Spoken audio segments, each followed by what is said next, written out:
Michigan Women Forward has announced this year's Hall of Fame inductees, and one of the 6 honorees is from West Michigan. Hall of Fame director Megan Bergman joins us now with more on the selections and what comes next. Great to see you.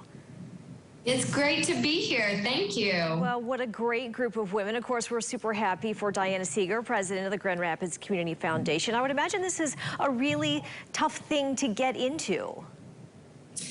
Yeah, well, so the entire process is open to the public. So anybody can nominate a woman that they have been inspired by.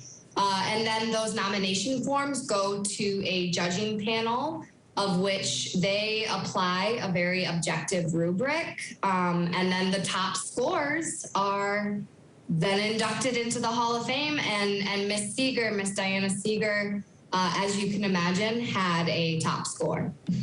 So there are 2 categories, contemporary and historical, but what do all the women represent? The women represent blazers of trails, if you will. And they also represent, most importantly, women who support other women and girls.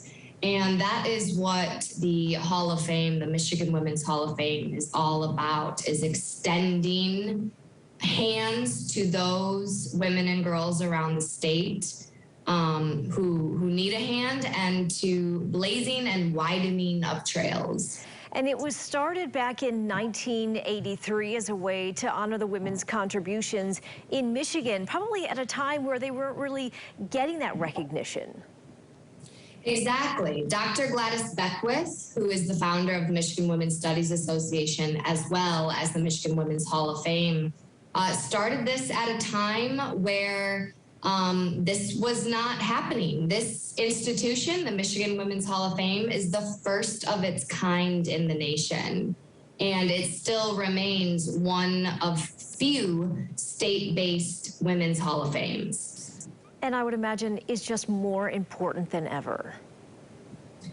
It's, unfortunately, I don't think, never not going to be important. I envision a world where there isn't a need for a separate Hall of Fame for women. I envision a world where that is redundant and irrelevant. But unfortunately, we do still live in a world where women's contributions, women's achievements are not given the recognition and honored and celebrated in the way they should be.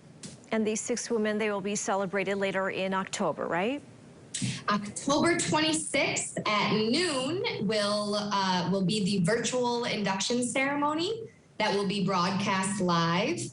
And then we have 2 meet and greets that will be smaller, in-person, more intimate settings for the honorees, their families, and friends, as well as a few people from the public if they would like to join as well. Well, definitely inspiring and well-deserved. Megan, thanks so much for joining us today.